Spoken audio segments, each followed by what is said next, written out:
just to mix it up, I'm doing the ratings here on this 1964 version of Boxing Wrestling magazine there.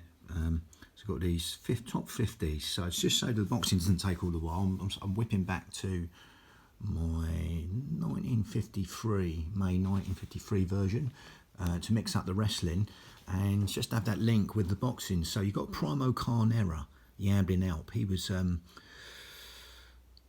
was a boxer, sort of organised a lot by the mob, but was all right. He was unfairly judged, I think.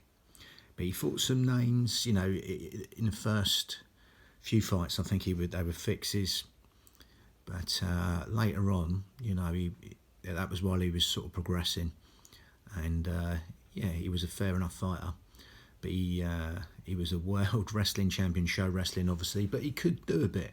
As a guy, he used to do a lot of show wrestling who could also do a bit was a guy called Joe Robinson, not to be messed up with the catch wrestler Billy Robinson. But no, this was Joe Robinson, who would die in Brighton a bit. I think he was 90 or so in Brighton, Sussex, at the end of his days. But the whole family wrestled. But and he always said that about Carnera. He could, because he travelled with a circus in his younger days. That's how he was discovered, strongman and wrestling. And he was one of what they call their shoot fighters in the circus. If anyone got up and challenged, he would, even though it was a work, a lot of the fights, he would take on anyone who heckled him, and he'd be one of their sort of real wrestlers, etc. But there he is, Carnera. I mean, his boxing career, once he got past that early stages, because he was just like a strong man really to start, and they progressed him and obviously fixed a lot of his fights at the beginning. But once he got on, he did progress, and they were quite real, them fights. There was no way you could fake the knockout, the way he knocked out Jack Sharkey to win the world boxing title. He fought them all. Once he got up there, past that sort of first phase of fixed boxing matches, he did really fight some names. Young Scribbling, a fighter who had hundreds of fights, really good, cracking champion, boxing champion who died at 23 in a bike accident, going to meet his missus who had his newborn kid. Quite an unfair story there. Scribbling obviously fought some good names himself in that time and come up the weights, but he was a good light heavy, and fought Max Smelling. Max Smelling being one of the very few people to beat him. Other names on his record: he fought Joe Louis, the great Joe Louis, who had the world. He didn't last long against Joe Louis. Louis on his way up then, and obviously he lost his world title, boxing title, to Max Baer. Got put down 11 times. Showed a lot of guts. And I always remember a boxing commentary when the commentator Harry Carpenter said his dad remember seeing Carnera when he come over to this country, and he said he really could move from a big guy. He was a big guy and he could move. But he fought a lot. He fought Paulino Euskudin, the Basque woodchopper from Spain.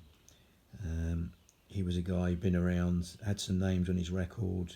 Jim Maloney fought Don McCorkindale. He was more of a light heavy, friend of Freddie Mills, Don McCorkindale. They both went out with each other, etc. Very close, Freddie Mills and Don McCorkindale. But then he fought Jack Sharkey. He took the title from Jack Sharkey. And Jack Sharkey was a good fighter. The Boston Gob was a good fighter. King Levinsky, Larry Games, lovely old champion. He was what you called the collared champion.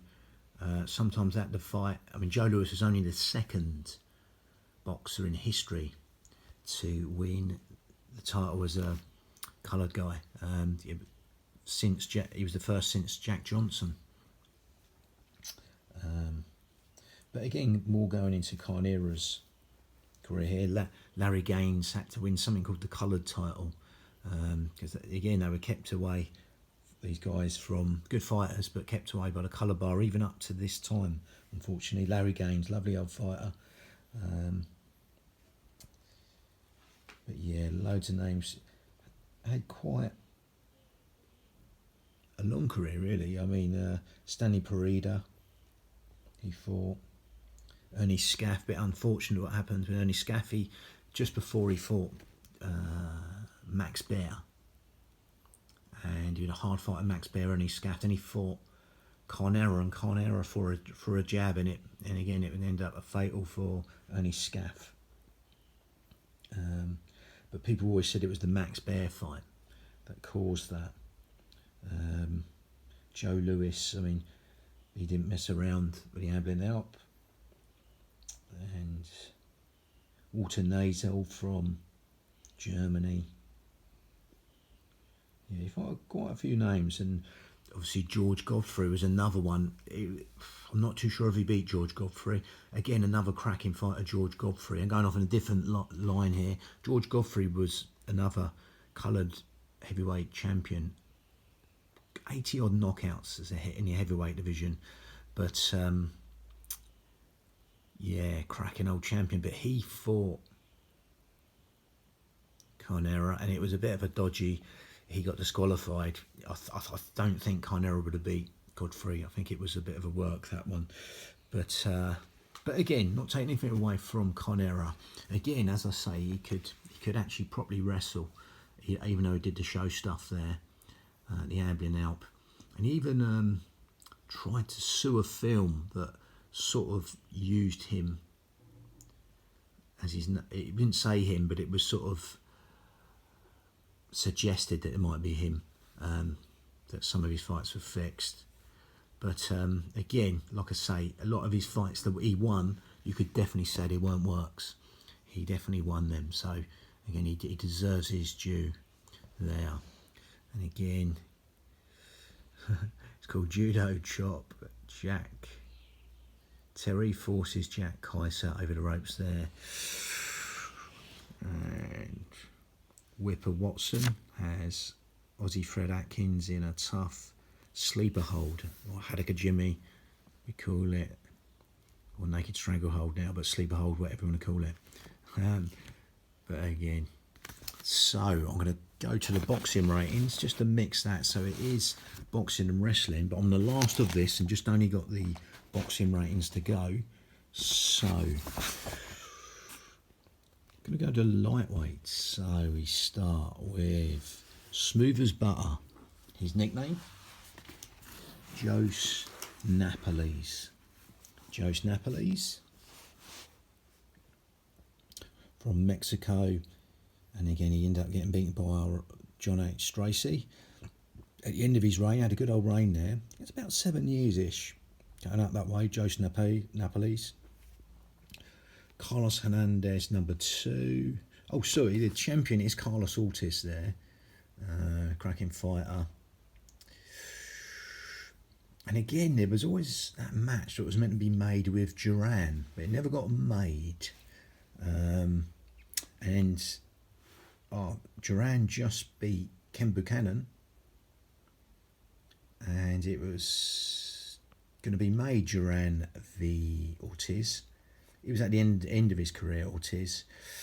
I can't remember. Duran pulled out for some reason, so Buchanan jumped in and beat Carlos Ortiz. But anyway, I digress. So Jose Napoles, Smooth as Butter, Mantequilla, his nickname Smooth as Butter. Then 2, Carlos Hernandez from Venezuela. Number 3, Angel Robinson Garcia, looks like France. And number 4, Paulie Armstead, California. Dave Charney from England. Percy Howes from Jamaica. Sandro Popolo from Italy. Frankie Navarez from New York. Arthur Pursley number 9. And number 10, Olli Mäki from Finland. Olli Mäki from Finland in the lightweight ratings from this magazine. This is his magazine's ratings, by the way. Number 11, Johnny Di Pisa from Trinidad. Number 12, Alfredo Urbina from Mexico. And number 13, Kenny Lane from Michigan.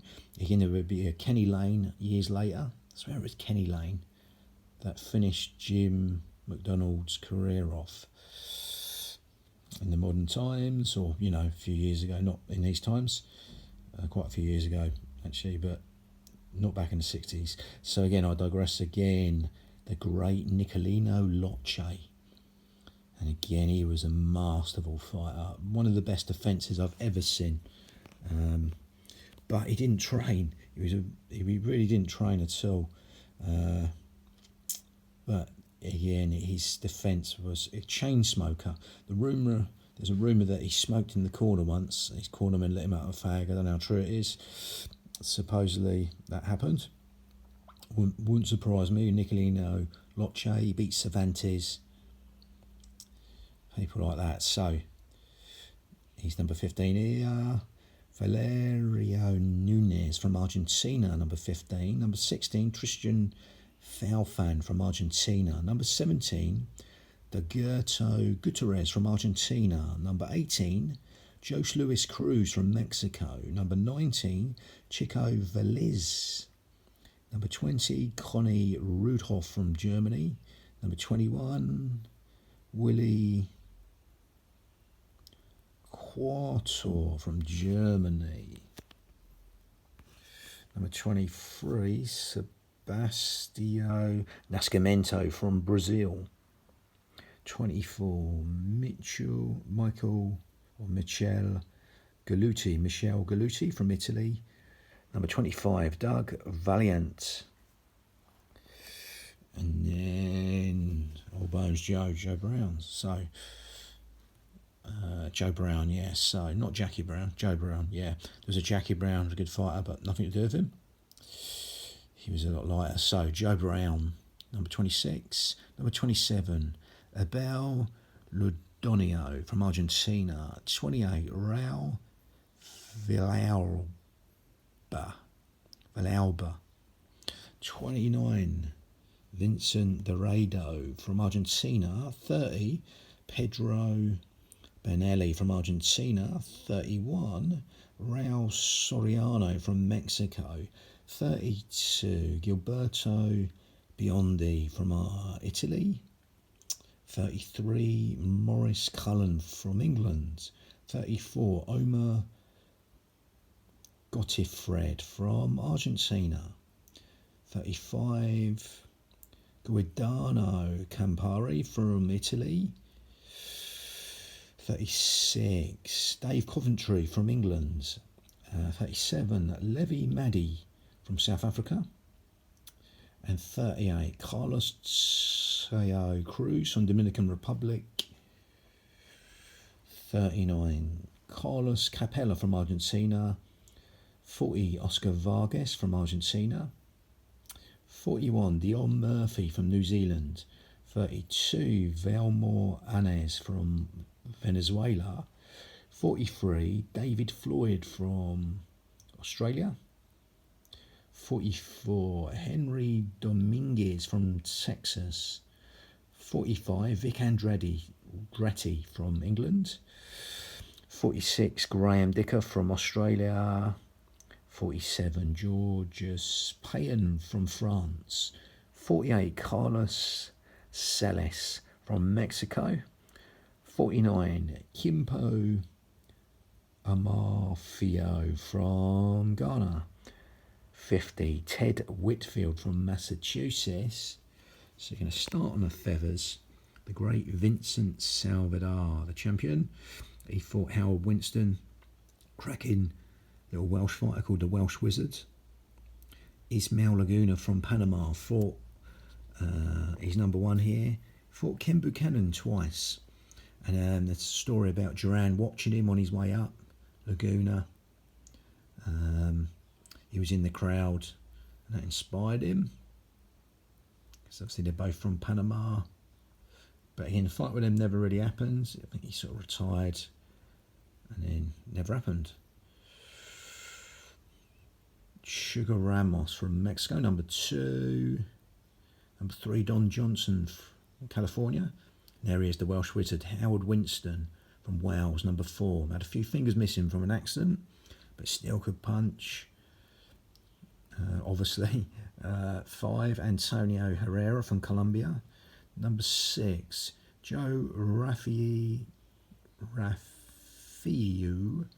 King from Nigeria. And Hiroshi Kobayashi from Japan. Number 8, Floyd Robertson from Ghana. And 9, Mitsunori Seki from Japan.